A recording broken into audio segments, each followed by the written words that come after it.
At 63, Dan Marino finally stands at a moment in life where the roar of the crowd has faded, where the lights of Miami no longer blind him, and where the truths he carried in silence begin to surface. His arm was a gift that seemed to come from another world, a force of nature that turned spirals into weapons and Sundays into rituals. Yet behind the elegance of that golden release lived fractures, betrayals, regrets, and a set of hidden truths that defined him far more than any passing record ever could. He was praised as the purest passer the league had ever seen, a prodigy of velocity, timing, and defiance. But gifts can be double-edged. Greatness isolates. And the deeper he climbed, the colder the air became. Teammates drifted. Coaches disagreed. The league pushed back. Fans believed they knew him, yet they only knew the part he allowed them to see. Why did a legend who rewrote the laws of quarterback play never lift the trophy that seemed destined for his hands? Why did conflict shadow him even in his brightest seasons? Why did the truth stay hidden for decades behind highlight reels and myth-making? Today, the veil lifts. These are the 6 hidden truths that shaped Dan Marino. The ones that explain the rivalries he never forgot, the decisions he never forgave, and the burdens he carried long after the final whistle. Long before stadiums echoed his name, Dan Marino was a kid from Pittsburgh who grew up in a world shaped by steel grit and expectation. The air carried the rhythm of factories and the weight of families who believed toughness was not optional, but inherited. He learned early that talent meant nothing without resilience. He played baseball, he played football, and every field felt like a stage he was destined to claim. Coaches spoke of his arm as if it were a natural phenomenon, something that could not be taught or contained. Yet even then, pressure followed him. Praise created shadows and whispers questioned whether he could handle the spotlight that seemed to chase him. At the University of Pittsburgh, he became a sensation. The strikes were sharp, the confidence unshakable, and the poise unmistakable. But the higher he rose, the louder the doubts became.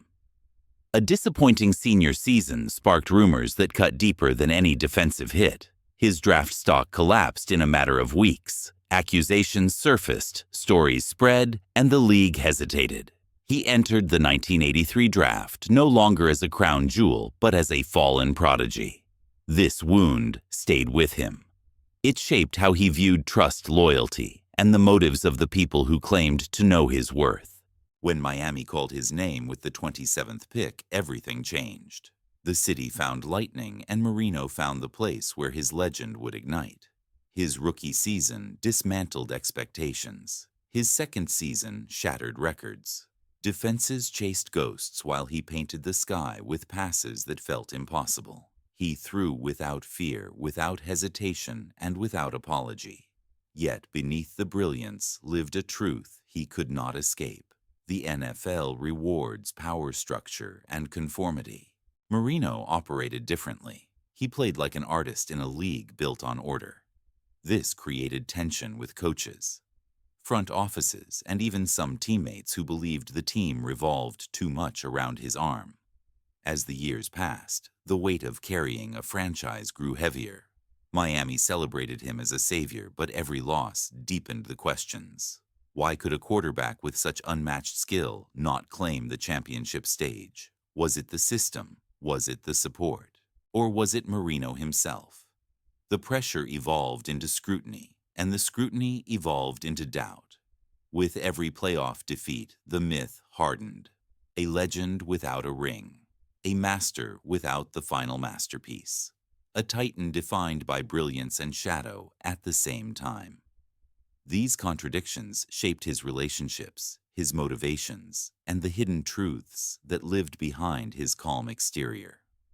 The story of Dan Marino is not only the story of greatness, it is the story of the conflicts that forged him and the revelations he never allowed the world to hear. The world loved to imagine that Dan Marino and Don Shula existed in perfect harmony. The greatest arm paired with the winningest coach sounded like destiny, a partnership too powerful to fracture. But behind the calm press conferences and steady handshakes lived a tension that shaped Marino's entire career. It began softly, almost quietly, in the early years when success came quickly and the spotlight grew brighter than anyone expected. Marino was young, gifted, and fearless. Shula was a legendary figure who built teams through discipline and control. Their philosophies crossed paths and collided in ways the public never saw. Marino believed in freedom. He saw the field as a canvas where instinct mattered more than strict structure. Shula believed in precision. He demanded order. He demanded adherence to the system. At first, these differences created balance, a fusion that produced the most explosive offense the league had witnessed. But as Marino's star rose, so did the weight of expectation and the pressure to repeat the miracle of 1984. When the Dolphins failed to return to the championship stage, every discussion, every adjustment, and every disagreement took on a sharper edge. Marino wanted a more aggressive approach. Shula wanted more control. Each believed his philosophy was the one that could save the franchise. The turning point arrived in seasons clouded by defensive struggles. Critics attacked the coaching staff. Others whispered that Marino threw too much. Shula sought balance. Marino pushed back. He believed that the ball belonged in his hands, that his arm was the only path out of mediocrity. Shula saw a team that needed discipline, a foundation that could withstand pressure. Their meetings grew heavier. Their private conversations carried a tension that teammates noticed, even when no words were spoken. Marino respected Shula deeply, but admiration could not erase frustration. He felt the scheme limited him. He believed the offense had grown predictable, and that defenses had learned to anticipate everything Miami designed. He wanted innovation. Shula valued stability. The divide widened. Neither man wished to betray the other, yet both stood firm in beliefs born from decades of success. Greatness can create shadows. It can turn confidence into conflict and vision into disagreement. The partnership endured, but the invisible strain shaped every season that followed. The unspoken truth is that Marino and Shula needed each other, yet quietly clashed over the very identity of the Dolphins. Marino longed for a system that maximized his extraordinary skill. Shula feared that too much freedom would break the structure that kept the team intact. Fans saw loyalty. Insiders saw tension. Reporters sensed friction, but never uncovered the full story. When Shula retired, Marino felt a mixture of respect loss and unresolved emotion. He admired the man, appreciated the legacy, and understood the weight Shula carried. Yet he also believed that some of the most critical years of his career unfolded within a system that never fully unleashed everything he could do. This belief stayed with him, tucked behind silence, behind the calm interviews, behind the myth of harmony. It was a truth he rarely voiced. Cold truth. Marino never forgot the tension, and he never stopped wondering what his career might have become if the system had finally matched the power of his arm. Dan Marino and Mark Clayton formed one of the most electrifying quarterback-receiver connections the league had ever seen. Their timing felt supernatural, their chemistry instant, and their production overwhelming. Fans believed the bond was unbreakable. They saw touchdowns, celebrations, and highlight reels that seemed to prove a friendship forged in fire. What they never saw was the silent tension that simmered beneath the surface. It did not begin dramatically. It began with success, the most dangerous spark of all. Clayton was fiercely competitive. He wanted the ball. He wanted the spotlight. He believed his ability deserved recognition beyond numbers, beyond Pro Bowls, beyond praise. Marino understood this hunger, but he also knew the pressure of distributing the ball in an offense where every receiver believed he was the difference maker. Clayton expected perfection, and Marino demanded the same from him. Their relationship became a cycle of brilliance and friction. When they connected, they looked unstoppable. When they missed the sideline, tension was unmistakable. The frustration grew in seasons when Miami's offense leaned entirely on Marino's arm. Defenses knew where the ball was likely headed. Coverage tightened around Clayton. Mistakes increased. Miscommunication crept in. Reporters framed it as simple inconsistency. Insiders knew the truth. Clayton sometimes felt Marino favored Mark Duper in crucial moments. Marino sometimes felt Clayton improvised too much, drifting from the structure of the play. Every great partnership has an ego. This one had two. The pivotal moment came late in a season marked by missed opportunities and rising pressure. After a stalled drive, Clayton confronted Marino on the sideline. Voices rose, gestures sharpened, teammates intervened. Cameras caught nothing, but those close to the moment knew it signaled a deeper fracture. Marino believed the team needed discipline, especially when execution faltered. Clayton believed Marino needed to trust him fully, even when the play broke apart. Trust is fragile when victory feels distant. Still, they succeeded. The numbers tell a story of dominance. Yet the unseen truth is that both men wanted to be the axis of the offense. Marino carried the franchise.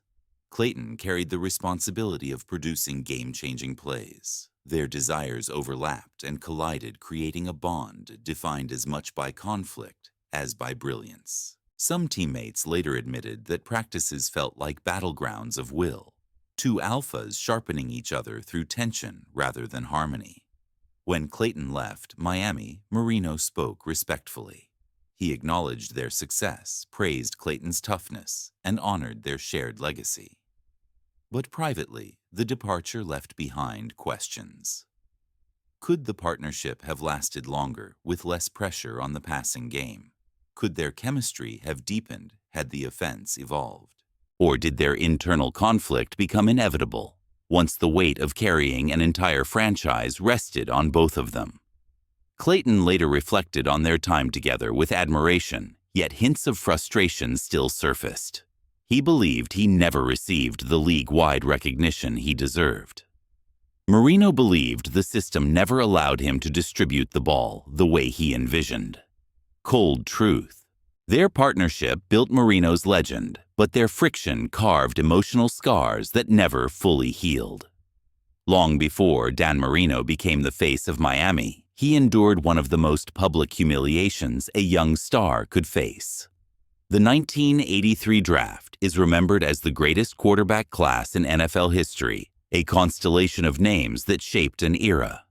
Yet beneath the excitement lived a darker truth. Marino entered the process expected to be one of the first quarterbacks selected. His arm was unmatched, his production undeniable, his potential limitless. But whispers began to circulate, quiet at first, then deafening. Rumors about his work ethic, rumors about off-field behavior, rumors about his dedication. The league listened. Teams grew hesitant. His stock collapsed. Every player claims he is unaffected by the opinions of executives and analysts. Marino was different. The fall cut deep. He watched other quarterbacks rise while his name slid down the board. Each moment felt like a judgment. Each pick felt like an accusation. He sat with a calm face, but inside he felt something fracture. Pain does not need words. It only needs silence. When Miami finally called his name with the 27th pick, he smiled, but the wound stayed open. This moment shaped him more than any touchdown. It fueled his competitiveness and sharpened his identity. Marino played with a defiant edge, a refusal to let anyone forget how wrong they had been. Teammates saw it in his preparation. Coaches saw it in his urgency. Opponents felt it every Sunday. The draft had tried to humiliate him. Marino responded by attempting to rewrite the league. But the hidden truth is that the wound never fully healed. He carried resentment toward teams that passed on him. He carried skepticism toward executives who once questioned his character. He carried an inner fire that burned brighter because it came from pain. Even after he became a superstar, the memories lingered. Interviewers asked about it for years. Marino answered politely. But the truth stayed deeper. He never forgave the league for allowing rumors to overshadow reality. There was another layer to this conflict. Marino felt that some voices inside the league wanted a narrative of downfall, a cautionary tale, rather than a triumph. He believed he had been unfairly targeted, and that his reputation had been shaped by people who never met him. This belief led to a lifelong distrust of the draft process and the political games behind it. He understood that talent does not always control destiny. Perception can destroy or elevate careers before a player ever steps onto the field. When Marino dominated the league early in his career, part of him reveled in proving those doubters wrong. But another part wondered how different his story might have been had he been chosen earlier, had he entered a franchise designed for immediate contention, had he never carried the burden of proving his worth. Greatness often grows from injustice. Marino's legacy grew from a night the world celebrated, but he endured. Cold truth. Marino never forgot how far he fell, and he never forgave the people who pushed him there. For most of his career, Dan Marino stood as the shining center of the Miami Dolphins. Fans believed the franchise gave him everything. The truth is more complicated. Behind closed doors, Marino carried a long-running frustration with the Dolphins' front office. He never expressed it publicly, but those close to him understood the tension. It was not born from a single decision. It was born from a pattern of missed opportunities, conservative strategies, and an inability to surround him with the support required to transform brilliance into championships. Marino arrived in Miami with an arm that could shift the geometry of the sport. The organization responded by building offenses that revolved around his talent, yet failed to build the balanced teams required to win in January. Year after year, the Dolphins entered the season with hopes that Marino could elevate a roster that lacked firepower on defense, lacked consistency in the run game, and lacked the depth that competitive franchises relied upon. Marino felt the weight of these shortcomings. He felt it every time he walked into a playoff matchup, knowing he had to outscore opponents simply to survive. The frustration reached its peak in seasons where defensive collapses overshadowed his historic passing performances. Miami lost games Marino believed they should have won. Games where his efforts felt erased by breakdowns on the other side of the ball. He carried the burden of entire seasons. He believed the front office expected him to fix everything through talent alone. He wanted urgency. He wanted aggression in free agency. He wanted the franchise to take risks. Instead, he often received budget caution and incremental changes that never solved the fundamental weaknesses of the roster. Tension grew deeper as Marino aged. His mind remained sharp and his arm remained extraordinary, but he understood that windows close quickly in professional football. He wanted a final push. He wanted management to pair his skill with a championship-caliber defense. The front office made efforts, but none matched the scale Marino believed was necessary. Teammates recall moments where he expressed disappointment in private, never attacking the organization directly, but acknowledging the gulf between his potential and the tools provided. There was also the matter of communication. Marino sometimes felt decisions were made without his input. Other franchises consulted their franchise quarterbacks. Miami stayed distant. Marino respected hierarchy, but he questioned whether greater collaboration could have shifted the course of the team. He believed he had earned that voice. After years of carrying the franchise, he believed he had the right to influence the direction of the roster. When younger quarterbacks began entering the league, surrounded by elite defenses and aggressive front office strategies, Marino felt the contrast. He watched other teams build dynasties while Miami stayed afloat, but never ascended. It strengthened the quiet suspicion that the franchise relied too heavily on his brilliance and never fully committed to giving him what he needed. Most a complete team. Cold truth. Marino never voiced the resentment publicly, but he carried it. He knew the franchise leaned on him, believed in him, and celebrated him. But he also knew they never built the championship fortress his talent demanded. To the outside world, Dan Marino looked indestructible. His release was quick. His stance was sturdy. His presence in the pocket felt almost supernatural. Fans saw a quarterback who seemed immune to the violence of the game. They believed he aged without losing his edge. They believed his arm survived untouched by time. The truth is far harsher. Marino carried an injury deeper and more enduring than anything the public ever understood. It did not shatter in a single dramatic collision. It arrived slowly, quietly becoming a shadow that followed him through the second half of his career. The Achilles injury in 1993 became a turning point. Marino returned quickly by NFL standards, and the world applauded his toughness. But returning to the field is not the same as returning to form. He pushed through pain that never fully left him. His mobility changed. His comfort in the pocket shifted. He adjusted his mechanics in subtle ways that only he noticed. Every movement reminded him of fragility he had never felt before. The injury did not ruin him, but it altered him. It demanded adaptation in a league where hesitation can cost seasons. What haunted him more than the physical pain was the realization that the clock had begun to move faster. Marino had always believed he could outthrow time, that his arm would remain forever untouched. After the injury, every step carried a reminder that greatness can be temporary. He never admitted this publicly, but teammates sensed the difference.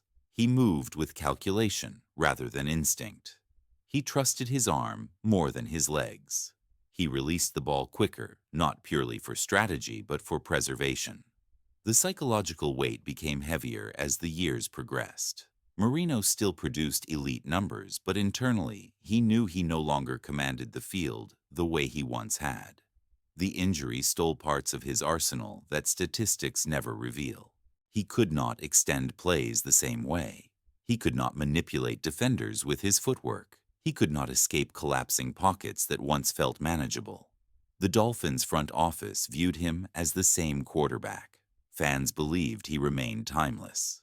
Only Marino knew the silent truth. He was fighting his own body every Sunday. There was also frustration. Marino wondered how his career might have unfolded had he remained fully healthy.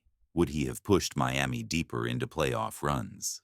Would he have changed the narrative about quarterbacks without rings? Would he have extended his prime long enough for the franchise to finally build a complete team around him? The injury felt like a thief that had taken not only physical capability, but opportunity. Yet the most painful truth was the isolation. Injuries create vulnerability, and vulnerability was something Marino never embraced. He projected confidence and control. He refused to let opponents or teammates see weakness.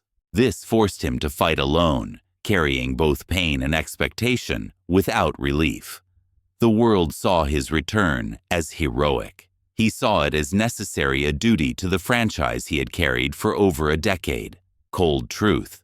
The injury changed him forever, and he lived the rest of his career knowing his body never again matched the brilliance of his mind. When people speak of rivalries, they search for drama, conflict, and bitterness. The truth between Dan Marino and Jim Kelly was quieter, deeper, and far more defining. They came from the same legendary draft class. They carried the hopes of two franchises that lived only a few hours apart. They faced each other with the weight of expectation pressing on every throw. Their styles differed, but their ambition mirrored one another. Marino had the lightning release. Kelly had the relentless command. Each knew that the other represented a standard that demanded excellence. The rivalry was rarely personal, yet it shaped Marino more than most fans understood. Kelly's Buffalo teams were balanced and built for January. Marino watched those teams climb the playoff ladder, while Miami struggled to construct a complete roster. For Marino, every matchup against Buffalo became a test not only of talent, but of circumstance. He played knowing Kelly had tools he did not. He played knowing the world compared them every season. He played knowing that even perfect performances could still fall short against teams engineered for deep postseason runs. The hidden truth is that Marino admired Kelly while resenting the contrast in their environments. He respected the toughness, the leadership, and the success. But he also knew that Kelly's path highlighted the gaps in Miami's roster. Each loss carved frustration.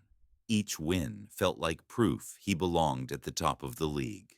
Their rivalry forged his competitive identity by giving him a mirror he never asked for, but could never ignore. Cold truth. Kelly pushed Marino in ways the public never saw. He was the rival Marino respected, envied, and measured himself against until the very end. The story of Dan Marino has always been told through numbers. 48 touchdowns in 1984, 61,000 passing yards, more completions and explosive plays than the league had ever seen from a single arm. Statistics preserved him as a monument to precision and brilliance. But numbers alone cannot explain the man. They cannot capture the conflicts that shaped him or the truths he carried long after the roar of stadiums faded. To understand Marino's legacy, one must step beyond the records and into the shadows that defined his journey. The tensions with Don Shula created a frame through which Marino viewed leadership. Their bond was complex, built on respect, yet strained by opposing philosophies. Shula valued command and structure. Marino valued freedom and instinct. Their partnership produced moments of unmatched beauty and moments of quiet conflict. This duality became a central piece of Marino's identity. He learned that greatness demands collaboration, but also demands self-belief. He learned that carrying a franchise required both obedience and rebellion. The legacy of their relationship is a testament to how tension can produce brilliance while leaving unanswered questions in its wake. His rift with Mark Clayton revealed something deeper about the emotional cost of being a franchise quarterback. Chemistry can look effortless from the outside. It is rarely effortless inside the locker room. Trust is fragile. Expectation is heavy. Success magnifies everything, even conflict. The connection that dazzled fans was also burdened by ego pressure and competition. Marino's journey with Clayton showed that greatness often emerges not from harmony, but from friction. It proved that relationships built on shared ambition can both elevate and wound. The draft night humiliation became a wound that burned through every stage of his career. It fueled his fire, sharpened his instincts, and shaped the way he interpreted respect. He never forgot how far he fell. He never forgave the voices that doubted him. This refusal to forget became the engine behind his most iconic performances. The legacy of that night is not bitterness, but transformation. It forged a quarterback who played as if every throw carried a message. You were wrong about me. Watch closely. His quiet resentment toward the front office deepened the narrative of a legend forced to fight without equal reinforcement. Marino understood the potential of his own talent. He understood the fleeting nature of championship windows. He also understood painfully that he played much of his career without the structural support that other great quarterbacks enjoyed. The legacy of this truth is not frustration, but perspective. It is the recognition that Marino's greatness exists not because of perfect circumstances, but despite the absence of them. His career became a testament to individual brilliance in a league shaped by collective strength. The injury that haunted him added the final layer of humanity to his journey. Marino was a master of control, but even he could not control time. The Achilles injury reminded him that the body does not negotiate with ambition.